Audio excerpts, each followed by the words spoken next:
Welcome everyone to the 2021 updates from the Animal Search and Rescue team. I'm Eric Thompson. I am the Senior Director for ASAR Training and Response. I also am the Executive Director for Code 3 Associates, which is a national disaster response team that works with FEMA and USDA and State Department of Ags on the ESF 11 side. So a little bit of my job description here is you see Code 3, ASAR both. I also work with the exotic industry on how to pick up large megavertebrates like elephants and rhinos and hippos. And we also have expanded ASAR into some international work as we're starting to work in third world countries with some partners on how to work with exotics in villages and whatnot that rely on elephant work. So we'll talk a little bit more about an international research project that we're working on with the British Animal Rescue and Trauma Care Association that has to do with large animal flood work as we go through this presentation. So what we're going to cover today is a quick review of the FEMA resource typing that was updated in March for the floodwater teams. And then we're going to do a quick after action on the large animal floodwater training that we had last year that focused primarily on swimming animals, primarily horses, and how that led to a research project. And then we're going to talk a little bit about a Survey 123 animal focus form that's out there that we're going to be using with states and emergency management this year. Give you an opportunity to look at that, and then we're going to finish up by introducing you to animaldecon.com as the animal component in mass care and possible decon situations, whether it be floodwater, whether it be radiological events. I want to make sure that you know about this team. They're a partner team of ASAR. I talked about them back at the 2019 SUSAR Conference, but I want to make sure that you have this website and their information. So let's jump right into it. What you're looking at now is the Swiftwater Flood Search and Rescue FEMA resource typing. Again, this was updated back in March of this year. And I think if you look at it, it's March 9th or 10th. But basically what they've done is they have done away with the FEMA Animal Rescue Specialist job description. And they put the animal basics into the general team descriptions. So if you've gone through an ASAR training in the past and you're a certified animal rescue an animal rescue specialist, that is fine. That is still current. It's still good for the resource typing and the job description ordering. Since it's done away now, is that they've made a few changes to the spec ordering. But basically, if you go and look at it, and this is just a blown up copy of it, is, you know, it talks about general animal rescue, that you need to be able to do shore-based and boat-based water rescue, and that you have the ability to order an ASAR specialist now, and they've got an animal SAR specialist instead of ASAR to kind of spell it out. And then it talks about that you need to have the capacity to be involved in rescues of livestock, equine, also known as horses, companion animals, avian or non-domestic and exotic species. So currently, the ASAR training does cover all that. And if you haven't been to our FEMA Animal Rescue, what we're calling Animal Rescue Competency Training yet, it's an 8-hour course where we spend about 2.5 hours in the classroom, and then we go over equipment, webbing and harnessing of animals, then we take a lunch, and then we go out and do our boat work. And the day is about a 6.5-hour day. It allows for time for cleanup, so your guys are out of there on an 8-hour day without overtime. FEMA did make this a Swiftwater flood team, and then they also did the same thing for the Stillwater flood SAR team. So if you're training with us on a lake, we'll give you a Stillwater certificate if you actually want to put it in some moving water, which we highly encourage because we don't always have the ability to use live animals. And the mannequins are much more realistic when they're working in current rather than when they're bobbing in a lake. But for the most part, the wording is identical in both SAR teams. So it is important, though, that I want to point out this is the first time they put in the spec ordering that I know of that you can actually mission-ready package an animal search and rescue specialist or an ASAR specialist. As we start to look at our large animal flood rescue training, everything that you do in our current ASAR animal rescue training class is going to be small animal based. We talk about the large animal issues, but we don't actually get into the details of it because we just don't have time. The large animal rescue training is kind of a level 2 to our current animal rescue competency classes. So if you do the first 8 hours with us, you get your small animal and companion exotic work in, and then if you want to go on to do large animal detailed work, is that we're going to be offering this large animal floodwater rescue training in the future. We did a beta test of this class late 2019 prior to COVID, and we really wanted to look at some of the issues that we've had in the catastrophic flooding over the last couple of years. And one of the things that we have noticed with large animals in floods is, they're going to be compromised, they're fatigued, and you can bring them alongside of the boat, you can have them swim, but often they give up in a short amount of time. So swimming an animal a mile is unrealistic. Sometimes swimming an animal 100 yards is unrealistic, depending on how compromised they are, how long they've been in that flood water. And there are a lot of things to consider before doing a rescue like this. And so we wanted to really go through a training that looked at behavior, what happens, and some of the lessons learned that we have learned in the last 5 years and some of the flooding events. How does that apply to different species? And then if we are doing a boat rescue, what type of boat do we have? Are we doing a tethered swim, an untethered swim? Do we have 2 boats? Do we have a severely compromised animal that needs to be sling loaded between boats? And then what are our safety and our quick release issues for getting this animal away from our rescuers and our equipment? We did try to do everything from boats instead of being in the water, and that proved to be challenging. So most times we ended up putting the rescuer in the water during these simulations for ease of adding equipment and working with an animal. Not saying that's always going to be possible. So we're going to look at this a little bit. When we talk about our rescue considerations for large animals, we really are thinking about boat operation skills. If you can't approach an animal safely with pinpoint accuracy, depending on your environment, you're going to be in a lot of trouble, both with the animal right there and potential safety issues for your boat team. So really talking about what skills are there versus layman skills. Type of animal, whether it's a cow, whether it's a horse, whether it's a really large pig that can weigh 600 pounds, as we talk about the different species and how they interact, including fight or flight zones and who gives up faster.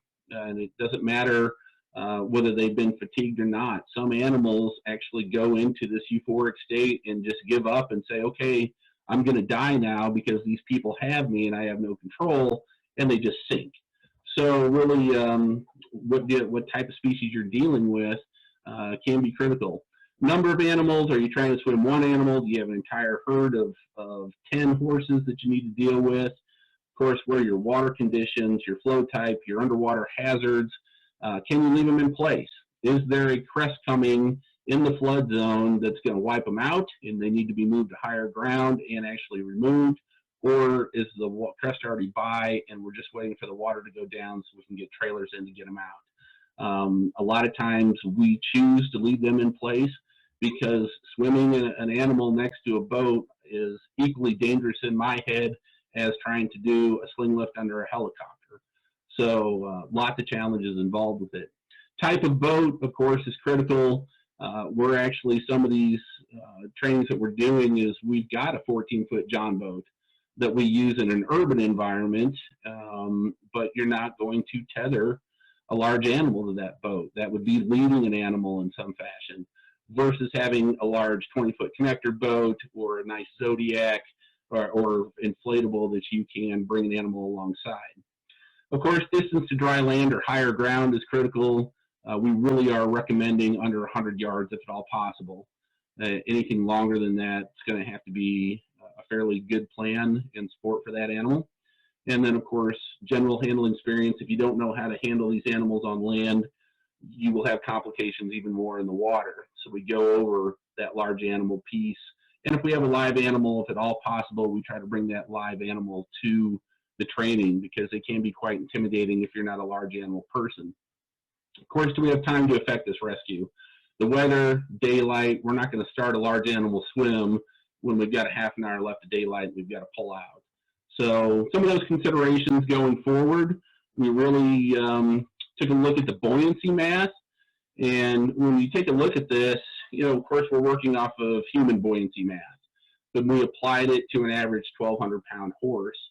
And when we do that, and you go through these calculations real quick, we came up to, on a 1,200-pound horse, we're really only trying to support 60 to 80 pounds of tissue and mass left there to float.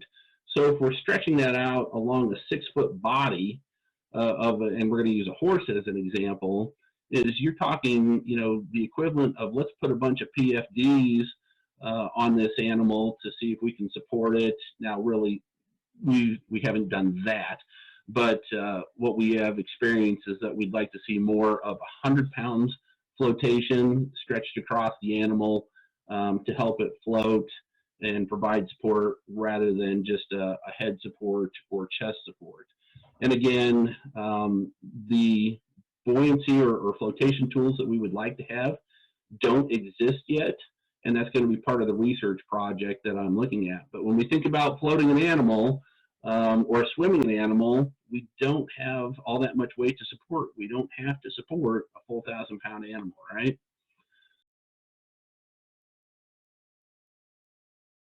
So you look at this picture, and you know, when I first saw this and I saw the pool noodles, I chuckled, and then I did the math. And when I did the math on this, it really it had possibilities. You know, I don't know, that horse probably weighs anywhere between 600 pounds, 700 pounds, maybe not even that. She may only be 500 pounds. But in any case, you know, doing the math on that, those pool noodles might just be enough to support her.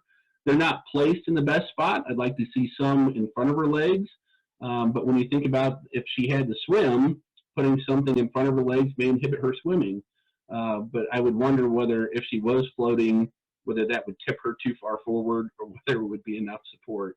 But they did rescue this pony and boat it out. They're actually holding the two John boats together as they motor out, but that was a successful civilian rescue. So here's one of our trainings down in Louisiana. What we've got going on here is we've got one of our rescuers with this horse, and they're putting on a Becker flotation sling. And right now, this is the only flotation support that I know of in the country. Dr. Kathleen Becker designed this many years ago. It offers about 40 pounds of flotation, not quite 40 pounds of flotation when it's all said and done. It's got quick release snaps on it. So on the left-hand side where the rescuer is, he's got 2 snaps that he can just pull real quick, and this whole thing falls off. The problem with this that we have found is, there's several, is that people put this on an animal and feel that it's going to float a compromised animal if it gives up. And it will not do that. That animal will sink with it on. We've had teams report that it loosens up, that it gets waterlogged, that animals don't take to it right away, is that if you have a fearful animal, they may not even allow you to put this on. And in this particular scenario, the sling was put on and the animal was a little shallower, so it was easy to slide the straps around the animal. If you get an animal that is chest deep or neck deep in the water, trying to put this device on and get the animal to stay still and have control of it can be quite challenging. But what you're seeing here is the goal is for these students to come in with their boat control, put an emergency halter or head control on this animal, and then lead it back to shore. They were never intended to have to put the Becker water sling on. Now this is the Wisconsin training, and we're using mannequins on this one. You know, this is our Stormy mannequin. It is the same size as a 1,200-pound horse, but it only weighs about 600 pounds. And what the challenge is here, that horse is standing in neck-deep water, and the team needs to boat up and put the Becker sling on for some support, and then they are going to end up tethering that horse to that inflatable. And there was a lot of challenges, and they really had to sit there and think about, how do we get something that floats underneath this animal so it will stay still, and what challenges they had. Now, they got it done with some good ingenuity, but it took quite a long amount of time. And the other issue, you can't see it very well, but back on the back end of the horse, you'll see a small area of orange sticking out of the water. That's an evac sack, and if you've done training with us, you know what these are. These are mesh bags that we use to put small animals in during evac situations, but they chose to use the evac sack to capture the tail. And this is really critical with animals because if you do choose to boat them alongside your craft, is that tail, as you start to move forward, can be quite long, and we have had reports of it being sucked into jet props, tangled up into prop drives, and disables the boat, not to mention now you have an animal tangled in your motor. So they chose to capture that tail in some fashion, and they're simulating head control, but the head actually was quite cumbersome. A real horse head is well over 100 pounds, and so trying to support that as a responder without causing damage can be an issue. The other piece of the head control is, if you take the head control away from a horse or an animal that's trying to swim, you effectively almost tie its hands together, so to speak, metaphorically, because they need that head to create balance and forward motion during the swim. So the topic of conversation is, do you tie the head and completely control the animal and risk an explosion of behavior where that animal gets violent trying to get away from you, and you either hurt the animal or it damages the boat? Or do you allow head control of that animal and the animal can swim on its own, and you're just working it alongside of a boat, or you're herding it through the water by pushing it if it's a herd animal like a cow? There's just a variety of conversation topics, which is why this class takes so long and was devoted to a whole 8-hour day. Now, I apologize for this grainy picture. It's actually a video clip that I just took the picture of, but this is, again, small boat options is where obviously we're not tethering that animal to that boat, but the option was to lead it while in reverse. And that's still water, slack water, and that's a little, I don't know, it's probably a 9.9 or 15 horsepower Mercury on the back of that 14-foot John boat. And they're traveling in reverse with the horse, has a lead, and has the Becker sling on, swim sling on, and the animals following the boat. This was a decent option for slack water with no current, with a short way to go. You know, we talked about turning the boat around and motoring it forward for better control and speed, but then again, you have a prop going towards the animal, which not only is dangerous, but it then causes the backwash. And then the discussion is, well, you've got a prop jet, and so you're not going to hurt the animal, but potentially, yes, you still are creating that wake or that wash where that animal may not want to move forward or scared. So again, I'm not giving you a silver bullet on things. I'm just saying that this happened to work well given that small craft challenge. So this is, they've successfully got the flotation sling on. They're starting to slowly motor back. We are in a river here, so there is a slight amount of current. Boat drivers reported that there was just a little bit of drag on the horse side. I'll tell you, in real life when we do it, you feel the weight, but it's not uncontrollable. If you're a good boat operator, you obviously want to make slow turns, wide turns, and not try to make any sharp 360s or anything with animals attached. Their way to get rid of this animal, if it actually blew up and started to get fractious or started to be violent, was that everything was connected with webbing, and they're either holding it by hand, or they're going to cut it loose, or they have some sort of quick release slip in there where they can pull a few things and that animal is now swimming on its own. Just because you let an animal go swimming on its own doesn't mean you still should not have head control on it. We always want to have an emergency halter on these animals that will give distance away from the boat, but you still have control of it to hopefully guide it back to shore to where it will come back and hit land. The other piece of this is when these animals do hit land and they feel land on their feet again, is potentially they can bounce right up and want to run away. So if they are hard tethered to your craft, that's going to be real problematic in a big hurry, and there's nothing worse than having a 1,200-pound animal flipping around like a catfish while you're trying to get it loose from your gear. There's a video out there, it's been around for years, and if we've got guys from Texas Task Force 1 watching this, is many years ago, there was a rescue done by Texas Task Force 1, and it was a flooding situation where they had a horse where they did a 2-boat sling support, and they boated this animal out of the flood between a connector boat and one of your large Zodiacs. And so we were trying to recreate that with a small boat option and a inflatable craft, and how difficult it was to create the distance between the boats so it didn't come in and squish the animal. We needed the webbing to be able to let go, or somebody to be able to cut a line real quick to get away from this animal. But we rigged this with the anticipation that the animal would give up and would settle into the sling, and then let the 2 boats guide it back to shore. Of course, your boat operator's got to be spot on, especially if you're in current, because this could be bad in a lot of situations. But it probably took us an hour to rig this with some fashion where we felt comfortable. And during that hour, we tried a lot of different things. I'm not saying it's going to take you an hour to do it.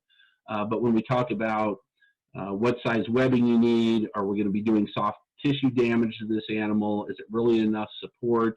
If you've got head control, are you constricting the head in any way where we're going to have airflow or possibly crush the nasal bone? So again, that's why we do our large animal boat class completely separate from the small animal one. The conversations and the considerations are just crazy. The last thing we played with, and this is more of a demonstration, is we often end up, if we can wade in the flood water to go get the animals, we will do that and herd them back.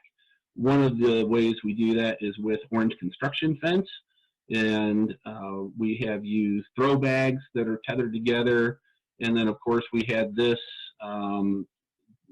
contraption put together where we had pool noodles on a variety of throw bags where you could make a floating, corral obstacle. It's a visual obstacle for these animals to get them to move in one direction.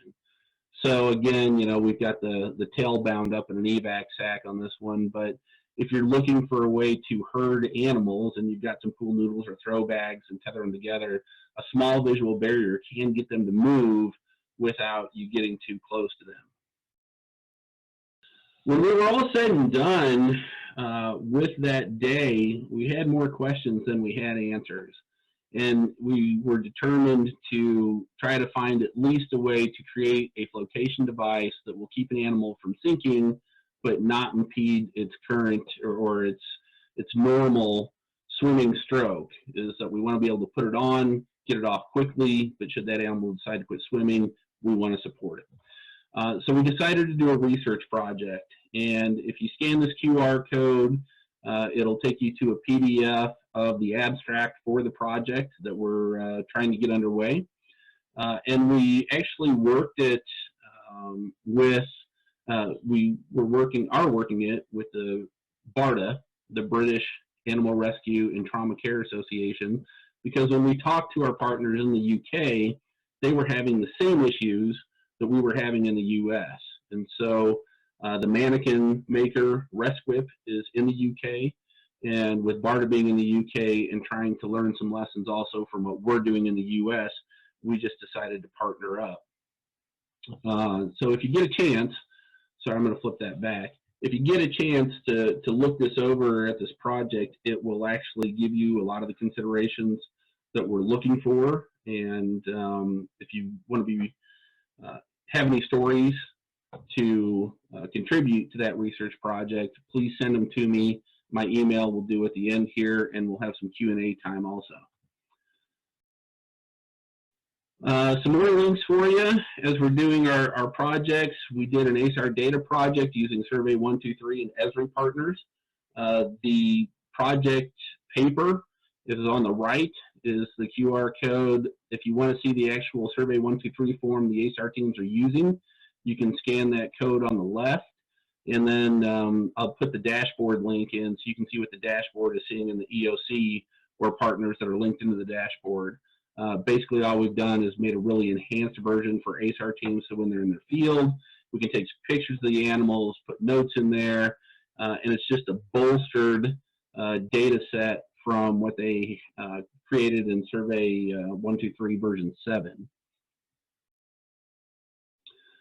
The data project proposal, when you look at it, basically is new for a lot of our state partners because we don't have a national way to gather animal metrics. And what we're proposing in the data project is that pre-event, and we're going to call it a hurricane. During pre-event, our data teams and our ASAR specialists will deploy into the possible impact area, identify our animal resources, help with evacuations, and make sure that the data streams are counting animals as they're coming out so the EOC can kind of get a feel of the animal impact on the USAR teams. During the event, as you saw in the typing, you can mission ready package ASAR specialists with you. If your team chose to do that, we want to make sure that there are animal specialists around that are credentialed and vetted already so you know what you're getting. And during the pre-event, if possible, we'd want to meet with USAR and task force leaders to introduce us and make sure that they know that an ASAR team member is available should they want to put them into a situation. And then post-event, we would check with the recon teams and the IMTs to see if they needed any animal or ASAR support. If not, there are always animal dedicated missions after every disaster that takes us, you know, everything from 3 to 5 days to 2 weeks to finish up. So we would continue with our normal ASAR activity at that point in time. But it's an interesting project proposal. We've rolled it out to all of our southern states. If you have an opportunity, you can go take a look at that with that QR code, or I'll put a link in here at the end during Q&A. Last but not least, I want to make sure that you know about the animaldecon.com work. We've got some Decon hazmat specialists that are also Code 3 instructors, and they were out at the North Complex fire last year in California, and we're at the large animal shelter and working evacuations, and what they were finding was large animals becoming ill because they would come in from the fire, they would be put into a pen, and they would sit there and they would groom each other, and they would ingest whatever particulates are on their coat from the fire, and it was making them sick. And so one of the things that we've been working on is how to decon companion animals after fires during radiological events. And then what do we do when somebody shows up with a companion animal that is a large animal? Because it's going to happen, and it does happen in fires all the time. So they actually constructed and built the first large animal decon chute system that can be hooked up to a fire engine, a pumper, or other local water source to get animals through and start to wash them off. They do practice in a variety of PPE, and a lot of this is basic soap, water, rinse, repeat type thing, but it's done in a manner now that the animals, if they aren't happy to be there, they are contained versus just trying to run them between 2 fire engines with a ladder on top and a spray system. So this is a lot better, especially if we're dealing with radiation or something like that, where we've got to be a little bit more detailed in the decon work. So if you are interested in doing training with them, and again, they do small animal training, large animal training, they do OSHA compliant environmental services training, and they do the 40-hour HAZWOPER. So if you have guys that need their 24 or 40-hour HAZWOPER, plus you want the animal component, you can get it all in a one-stop shop. As I wrap up, we're going to go into a Q&A. I'll be on the live side for Q&A, and I'm going to put some links in case you didn't get a chance to scan those QR codes. This is my contact. You can email me at ethompson@asartraining.com. That is my primary cell number if you need us. If your team needs the animal training, or if they're looking for partners to mission ready package or have as a resource, we're happy to explore what that looks like as an MOU, or we can look at networking with your EMAC partners in your state. Thanks for tuning into this one, and I'll see you guys at Q&A in just a minute.